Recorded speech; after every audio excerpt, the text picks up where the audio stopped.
suis avec Francisco ici qui fait des marionnettes absolument super. Bonjour. Bonjour. Alors, vous fabriquez vous-même ces marionnettes? Oui, oui. Et combien ça vous prend de temps à fabriquer une marionnette comme celle-là? 3 heures à peu près.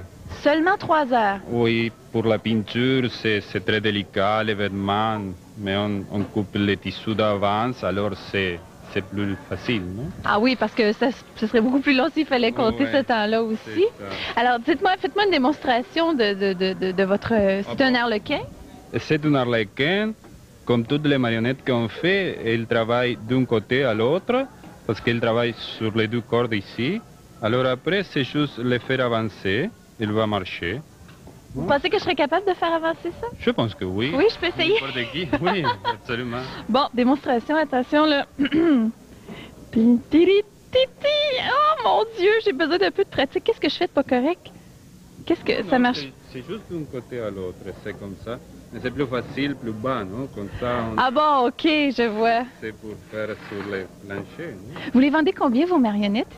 C'est entre 35 et 40 $. 35 et 40 $. Parfait. Vous avez d'autres petits jeux aussi? Vous fabriquez Oui. des toupies? On fait des toupies, on fait différents jouets en bois, les trains en bois, des chenilles, des abacos pour les enfants, pour compter, des petits animaux qui bougent la tête. Il y en a pour tous les goûts et tous les âges. Je pense que oui. Merci, Francisco. Merci beaucoup revoir. pour vous. À mes côtés, j'ai une dame très talentueuse, Madame Hamel. Bonjour. Bonjour, madame. Vous venez de loin, vous venez du Nous sommes Mont-Saint-Hilaire. de Mont-Saint-Hilaire, 20 000 passé Montréal. Et puis, vous faites de très belles choses, de très beaux tissages. Oui, le tissage nous connaît depuis 30 ans. Ça fait 22 ans que nous vivons de notre produit.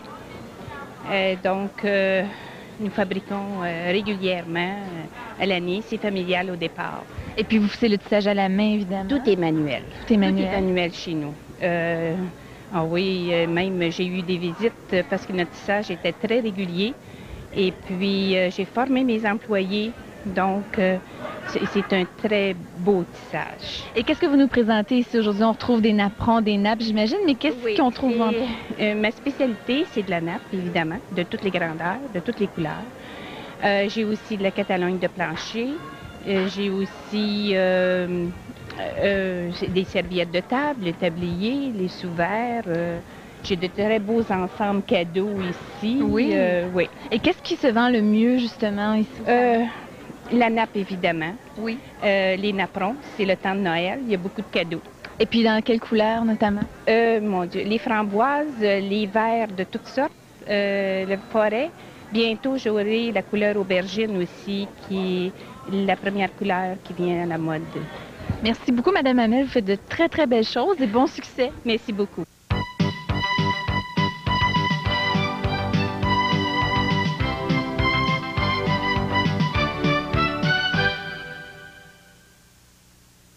Je poursuis mon magasinage des fêtes ici au Salon des Artisans, mais là, je crois que j'ai vu quelque chose qui va me plaire à moi. Je me fais un cadeau, tiens, et puis je vais venir voir Monsieur Lucie qui va m'aider. Bonjour. Bonjour. Vous faites de très belles choses ici. En fait, c'est votre épouse qui fait des belles choses. C'est ça. Tous les dessins sont faits de mon épouse, par mon épouse. Puis, comme cette fleur-ci, ça, c'est la technique au certi. Il y a différentes techniques qu'on emploie pour la peinture sur soie. Quand on retrouve avec une petite ligne qui regroupe le dessin ensemble, ça, c'est la technique au certi. D'accord. Et vous, le foulard, au départ, il arrive Blanc. blanc? Oui, il est blanc. Tous les fleurs sont blancs. Toutes les teintures sont choisies par mon épouse. Puis, elle fait le dessin qu'elle veut dessus. Et ça peut prendre combien de temps pour réaliser un seul foulard? C'est une coupe d'heure juste pour le dessin. Puis après ça, c'est passé à vapeur pendant 3 heures de temps pour fixer la teinture. Puis ils ont tous été lavés. Donc, c'est certain que ça déteint pas du tout, du tout. C'est lavable, ces foulards? Ça se lave très, très bien à la main, oui. Bon, alors si vous aviez à me suggérer un Ben, motif... justement, celui-ci, il irait très, très bien. Oui? Bon, Le d'accord, noir. il est Moi, très beau. Moi, c'est ma petite couleur préférée. Oui, là. il est superbe. Mhm. Il est superbe. Alors, je vais essayer de me le mettre sur l'épaule, voir qu'est-ce que ça dit. C'est sûr qu'avec la cravate, là, il va falloir imaginer que la cravate n'est pas là, Juste, mais... Bon. Oh là là là là. Voilà. Que c'est d'un chic fou, n'est-ce pas? Alors, merci beaucoup, Monsieur Lucie. Vous êtes d'une grande aide. Ça fait plaisir. Rendez-vous au Salon des Artisans, donc.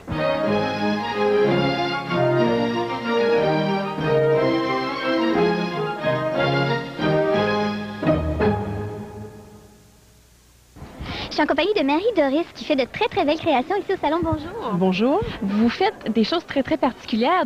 C'est de la peinture C'est la peinture sur tissu, sur vêtements, sur collants, sur sac à main.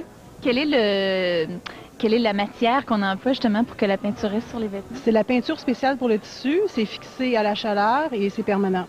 C'est permanent. Et puis, est-ce que vous faites aussi le design des vêtements et la coupe et la couture et tout? Oui, non, je fais pas la couture, mais je fais le design des vêtements. Je peins moi-même les tissus, je fixe les couleurs et puis il y a quelqu'un qui m'aide pour assembler.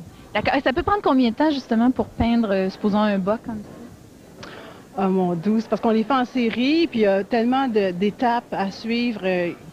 Ça devient important de les faire en série. Fait que là, le temps, ça n'a plus d'importance. Non, je comprends. Alors, vous avez c'est votre entreprise. La recherche prend beaucoup de temps. La recherche du design peut prendre 3 jours à étudier le motif qu'on va faire sur le vêtement ou sur le collant. Puis quand c'est parti, bien là, évidemment, ça prend beaucoup moins de temps. Mais c'est la recherche. Qu'est-ce qui vous inspire? Des motifs dans des choses naturelles, dans des vieux décors, dans des livres d'art, dans des expositions d'art, toutes sortes de choses. Alors, vous êtes bien ouverte à toutes sortes. Justement, je vois des motifs un peu floraux, en même temps des motifs qui peuvent rappeler un peu l'Égypte d'une certaine façon. C'est très, très joli, Marie Doris, ce que vous faites. Merci. Merci beaucoup. Bon succès.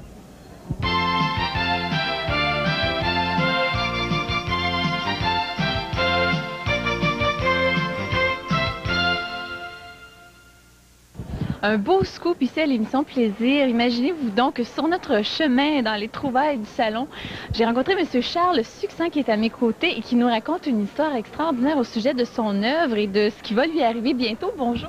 Bonjour. Alors, vous allez participer à des Olympiades des arts. À une Olympiade des arts sous le patronage de l'UNESCO. J'ai eu le plaisir d'exposer aux États-Unis et où j'ai été remarqué, où mon travail a été remarqué, surtout le style et la technique. Et de ce fait, M. Osborne, doyen de l'Université de Pennsylvanie, Faculté des Arts, il m'a cérémonialement demandé, qu'il va me recommander pour représenter les États-Unis comme l'unique artiste étranger invité aux États-Unis à représenter les États-Unis dans le projet dans ce grand projet global, mondial. C'est un très bel honneur. Montrez-moi la pièce. Je ne sais pas si la caméra peut voir. Ça, c'est la pièce qui est en exposition. C'est le tableau qui a été choisi pour être reproduit sous forme de sérigraphie qui va aller dans un portfolio de 160 artistes. Chaque pays a un artiste qui représente le pays et il y a un portfolio qui est fait de ça. Et ce portfolio-là va aller dans les grandes collections et musées à travers le monde. Vos œuvres sont très particulières, elles sont très belles aussi. On peut voir certaines sont sur un matériau particulier. Ben, sur émail, sur tuile, et puis aussi peinture à l'éponge sur papier, estampé sur papier, sur toile. C'est la grande nouveauté, c'est ce qu'il y a. M. Osborne m'a dit, vous êtes parmi les grands, vous inventez, vous ne copiez pas seulement. Exactement, c'est une belle innovation. Vous inventez et la technique et le concept visuel. Et il m'a dit textuellement, c'est comme Picasso, Matisse et compagnie. Ben écoutez, vous faites partie des grands, M. Succinct, mais ça me fait plaisir de vous rencontrer. D'ailleurs, c'est ma dernière exposition.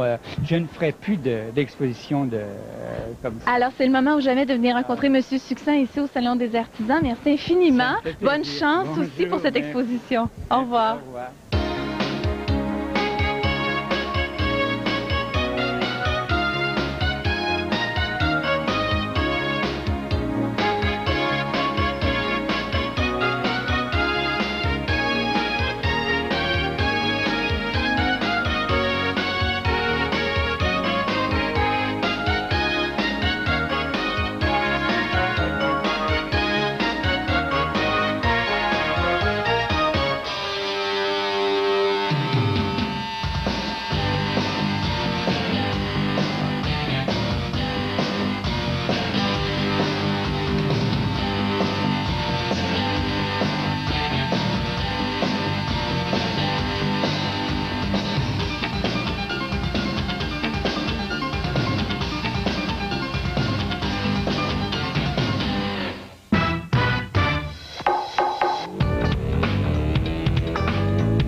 bonjour, toi, ça va bien? Oui, ça va bien, Est-ce merci. qu'on peut voir ton gilet?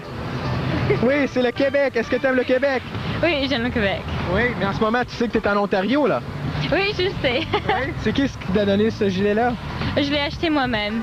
Ah, tu l'as acheté toi-même. Oui. Puis, tu viens d'Alberta, hein, tu me disais? Oui, c'est ça. Oui, c'est quoi la plus grosse différence entre l'Ottawa puis ta ville natale? Là? C'est beaucoup plus humide ici. C'est beaucoup plus... Pour le climat, mais... Est-ce que ça fait longtemps que tu es ici? Ah, ça fait 2 mois. Ah oui, puis c'est tout le temps humide comme ça, tu trouves? Oui, presque tout le temps, Je vais oui. te dire, moi, la différence ici à Ottawa, c'est qu'on a souvent des billets sur les voitures. Regarde, ça, c'est notre voiture en ce moment, on a un billet. Oui. Et puis, est-ce que c'est toujours 40 $? Est-ce que c'est le même prix en Alberta, les billets? Presque, oui, à peu près. Oui. Parfait. Puis, tu es ici pour les études? Oui, c'est ça, et pour le travail. Pour le travail. Quel Oui. genre de travail, est-ce que c'est? Je travaille dans le gouvernement. Au gouvernement? Oui. Ah oui. Puis, ça va bien? Oui, ça va bien. Où est-ce que tu t'en allais, là? Moi, je vais chez moi. Ah, tu t'en vas chez toi? Oui. Tu n'iras pas jusqu'à là. OK.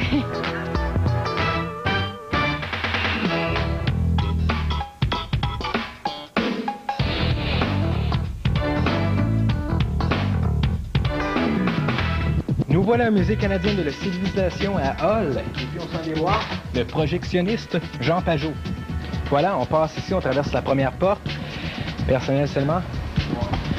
Comme on peut voir, le projectionniste il est très occupé. Bonjour Jean, excuse-moi de te déranger. Pas de problème, mon cher. Ça va? Oui, qu'est-ce qu'on opère ici? Ici, je suis en train d'opérer la console de contrôle pour Oui. projeter des films IMAX, Omnimax à Et- l'intérieur du Ciné+. Et quel film que tu projettes en ce moment? Je projette Africa, le Serengeti. Parfait. Puis ça, c'est un film Omnimax ou... C'est un film IMAX, un film IMAX qui a été conçu, filmé avec une lentille wide angle. OK. Ça, c'est ton centre de contrôle ici? Exactement. Qu'est-ce que tu contrôles au juste? Ici, je contrôle pour faire marcher le projecteur, arrêter le projecteur, ouvrir la lampe, éteindre la lampe. Et aussi, il y a des commandes de contrôle qui m'indiquent s'il y a un problème avec la lampe. À un moment donné, si il y a un problème avec le refroidissement de l'eau, si l'eau elle vient trop chaude, tu vas entendre une alarme comme ça. Et la lampe est spéciale, hein? La lampe- Combien de watts, La ça? lampe est au xénon, une lampe de 15 000 watts qui doit être refroidie à l'eau et à l'air en même temps. Est-ce que ça arrive des fois que tu t'aveugles avec la lampe? Pas du tout. Non, faut pas que tu la regardes. Non. Non, OK. Parfait. Tu mentionnais la différence entre IMAX et Omnimax, il y a des lentilles. Est-ce qu'on peut aller voir une lentille, justement? Voir la différence? Si on se promène dans ton, dans ton studio de machinerie. OK, voilà. Donc, ici, on retrouve une lentille de... Ici, on retrouve une lentille Omnimax. OK. Ici, vous voyez un peu le fisheye en queue de poisson.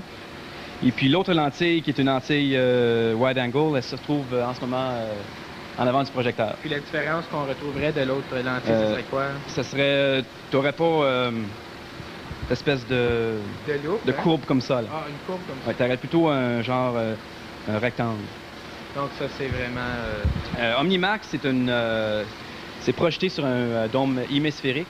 OK. Et puis IMAX, c'est une surface plate en forme rectangulaire. Le film tourne sur un plateau qu'on voit ici. Oui. Comment qu'on l'installe, le fil, sur ce plateau-là? C'est bien compliqué? Normalement, les films viennent en petites bobines. OK. Normalement, c'est 15 à 20 bobines. Et on doit les coller ensemble, les splicer ensemble. OK. Et c'est ça qui fait une grosse bobine. Une bobine comme ça pèse 200 livres. Ça prend... 200 livres? Oui, ça prend 2 personnes à... Ça prend 2 personnes à l'élever. Peut-être un jour, tu vas être capable tout seul. Peut-être. OK. Je mange bien des épinards. Puis normalement, ça, la boîte qui est en haut, comment elle s'appelle, elle? Ça, c'est c'est à l'intérieur du projecteur. Puis qu'est-ce que tu vois la lumière ici qui tourne, là? Ouais. Ça, c'est la lanterne. En anglais, ça s'appellerait la lamp house. OK. L'espèce de roue que tu vois tourner, Ouais. c'est le rotor. C'est ce qui permet l'alimentation du film. Cette roue-là, elle a fait 180 révolutions à la minute. OK. Ces projecteurs IMAX roulent 3 fois plus vite qu'un projecteur conventionnel. Ah, OK, parfait. Est-ce qu'il y a une raison pourquoi que vous n'avez pas mis au même niveau de... Oui. Parce que la raison pour laquelle nous projetons vers le centre de la pièce, de la salle, c'est parce qu'on a un écran Omnimax. Et pour avoir toute la surface du dôme, il faut projeter vers le centre à un angle de peu près 180 degrés. OK, parfait. On mentionne aussi l'image beaucoup, mais il y a quand même une très bonne qualité de son ici, hein, n'est-ce pas? Un bon son, là, oui. Ça complète l'image. Parfait. Ici, nous avons des nombreuses boîtes. Disney+, on a 6 pistes, 32 haut-parleurs répartis sur 6 pistes. Sur le mur ici que vous voyez, vous avez 3 haut-parleurs par piste. Vous avez les hautes fréquences, les basses fréquences, les mid et les basses. Ici, tu as piste 2, piste 3 et ainsi de suite. Combien de watts de son on a en tout, là? Ça, c'est les basses fréquences, ultra basses fréquences. En tout, ça donne une capacité de 15 000 watts. OK, c'est pas le genre de système comme ça qu'on peut avoir dans notre salon. Non. Peut-être dans mon auto? Peut-être. Oui. Oui, parfait. Puis ça, c'est quand même projecté avec des disquettes d'ordinateur, tu m'avais montré. N'est-ce pas? Pas nécessairement une disquette d'ordinateur, mais je vais parler de 2 formats de son qu'on a ici. Ah, OK. On a le format analogue, qui est un format magnétique sur une bande 35 mm. Et puis ça, c'est pour la présentation d'avant-film. Il y a des films aussi qui ne sont pas disponibles en numérique, en disque compact numérique. Ah non? OK. Au tout début, IMAX ne fonctionnait seulement avec des bandes magnétiques comme ça. Ça fait seulement 5 ou 6 années qu'on fonctionne avec nos pères avec des CD numériques. Puis j'imagine une meilleure qualité de son? Absolument. Oui. Absolument. Toujours la meilleure qualité. C'est comparé dans ton salon une cassette à un CD. Ah oui? Ouais. Il y a quand même une belle différence. Oui. Puis là, on revient, ce machin-là, ça semble être un gros robot. Ça a l'air d'un gros robot, oui. Comme je te disais tantôt, c'est une nouvelle technologie qui est sortie à peu près il y a 4 ou 5 années. Encore une fois, ça fait seulement... Tu as 3 disques compacts. Ça ressemble beaucoup à les disques compacts qu'on a à la maison, mais tu peux pas les jouer chez vous. OK. C'est mis dans des espèces de cartridge spéciales là, pour les protéger. Cet appareil. Ces 3 disques-là jouent en même temps. Ils sont synchronisés les deux en même temps. Et l'appareil ici va chercher des échantillons de chaque disque. OK. Tu as 2 pistes par canot, ce qui donne 6 pistes. Et à l'intérieur du Simplus, on a 6 pistes. Parce que c'est le maximum qu'ils peuvent contenir ces 2 pistes. Exactement. Chacune. Oui. Parfait, donc voilà. Puis à la fin du film, est-ce que c'est compliqué de tout resserrer le tout? Non, à la fin du spectacle, je descends le projecteur, je désalimente le projecteur et je pars le rembobinage. Ah, tu rembobines, tu peux pas juste mettre ça en retour puis, non. Et rembobine ça de l'autre côté? C'est pas comme les salles conventionnelles où est-ce qu'il n'y a pas de rembobinage, tu n'es pas obligé de faire du rembobinage. Ici, tu dois faire un rembobinage qui prend à peu près une dizaine de minutes. Pour te faire travailler un petit peu quand même. Exactement. Bien, parfait. Jean, tu peux retourner à ta console maintenant. Tout semble être bien à l'ordre. Il n'y a pas d'alarme qui sonne, hein? Tout est correct? Pas jusqu'à maintenant.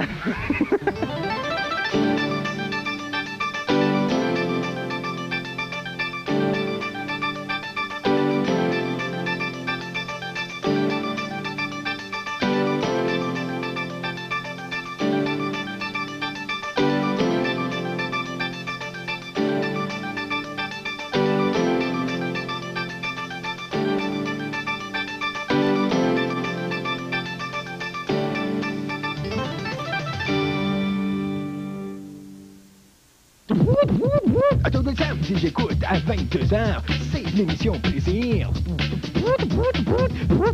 Plaisir, plaisir sur les ondes de Roger. Sur les ondes de Roger. J'écoute tous les samedis à 22h. Plaisir, plaisir sur les ondes de Roger. À tout le samedi, j'écoute à 22h, c'est l'émission Plaisir.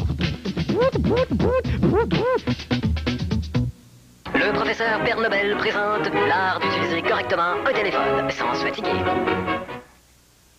Tout d'abord, soulevez le récepteur. Ensuite, composez le numéro qui s'impose à l'aide de l'index ou du majeur. C'est selon le cas, mais pas avec la même main qui tient le récepteur, franchement. Par exemple, ça pourrait être le 834-2323 ou le 834-2023. C'est comme vous voulez, mais je voudrais sûrement rien vous imposer. Ensuite, un peu de patience. Vous entendrez par la suite un bruit plutôt bizarre, comme un dring, dring, un peu sourd. Ah, j'oubliais, il faut vous appuyer le récepteur sur vos oreilles, mais pas les deux en même temps quand même. Vous avez par contre la liberté d'en choisir une. Je voudrais encore rien vous imposer. Après quelques secondes, vous devriez entendre la voix d'une charmante personne ou d'un charmant répondeur. La La morale de cette histoire, c'est que vous vous sentirez comme l'Auto-Québec. Vous ferez des heureux.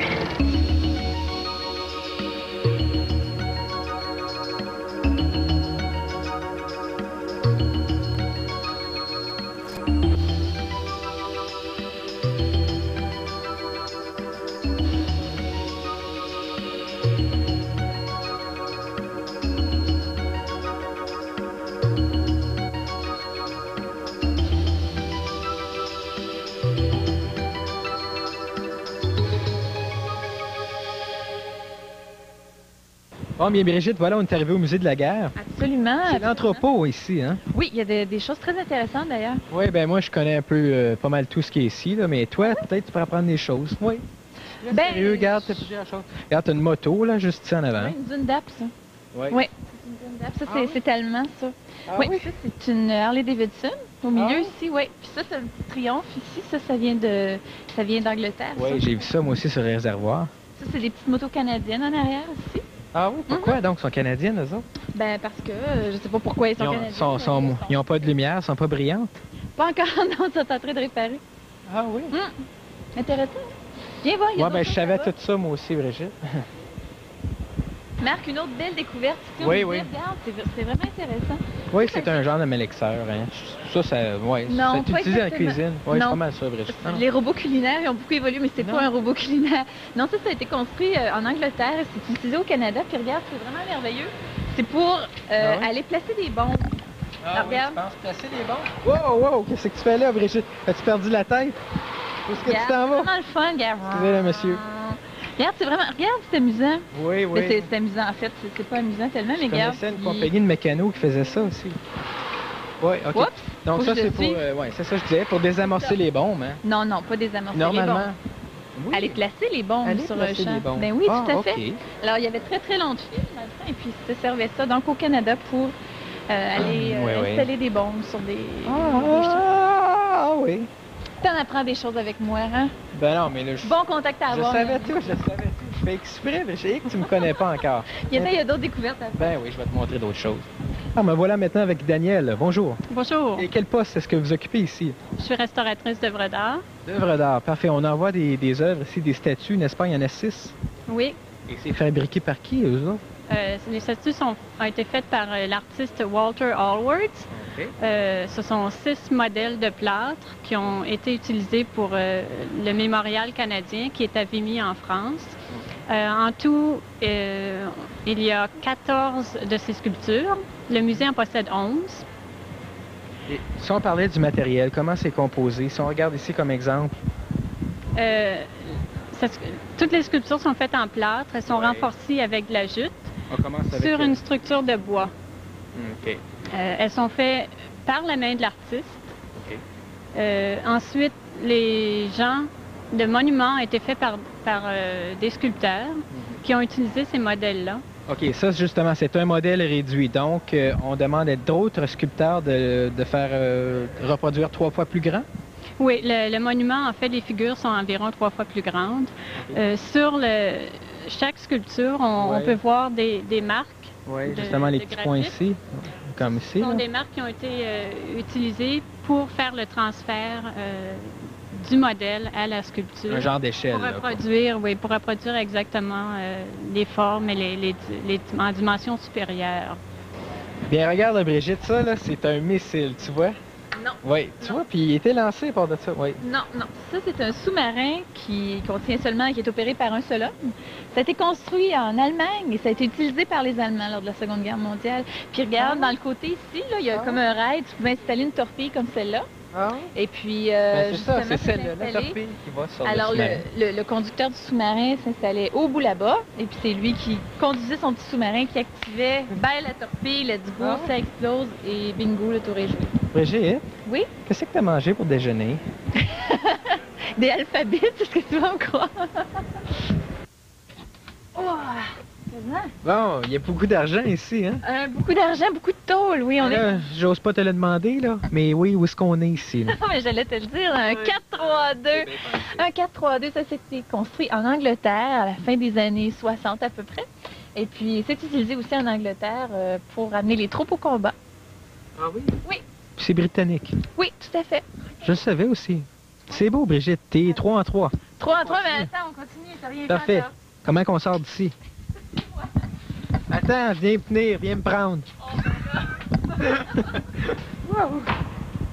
Bon, Marc, qu'est-ce que tu veux savoir, là? Vas-y, pose des questions, n'importe quoi, vas-y. Qu'est-ce que c'est, ça? Un sexton, Marc. Oui. Regarde, c'est canadien, c'est fait ici, utilisé par des Canadiens, la Seconde Guerre mondiale. Puis ça, là, ce que tu vois là, Ouais. là, c'est une arme de 25 livres, peux-tu croire? C'est très dangereux, très puissant. Ici, c'est vide derrière, si tu regardes. Ouais. Ouais, il y a un vide, alors... Mais très Brigitte, impressionnant. sais-tu que je pense que tu as assez bien maîtrisé qu'est-ce que je t'ai dit, hein? Tu as bien retenu ça. C'est beau, Brigitte. Mais j'espère que toi, tu vas te rappeler aussi bien de ce que moi, je t'ai appris aujourd'hui. Pourquoi donc? Parce que c'est très important, c'est notre Mais histoire. tu me fais que redire la leçon que je t'ai donnée, bon sang. Non, pas vraiment.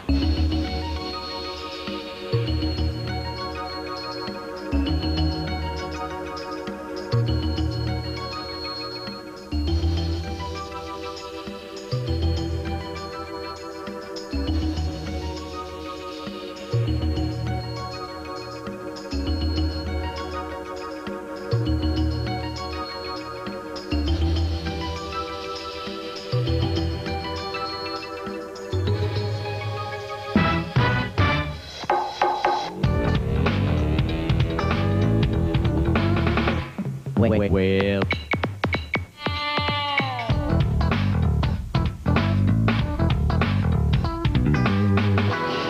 Donc, ils suivent les cours de plongée pour pouvoir vaincre leurs craintes.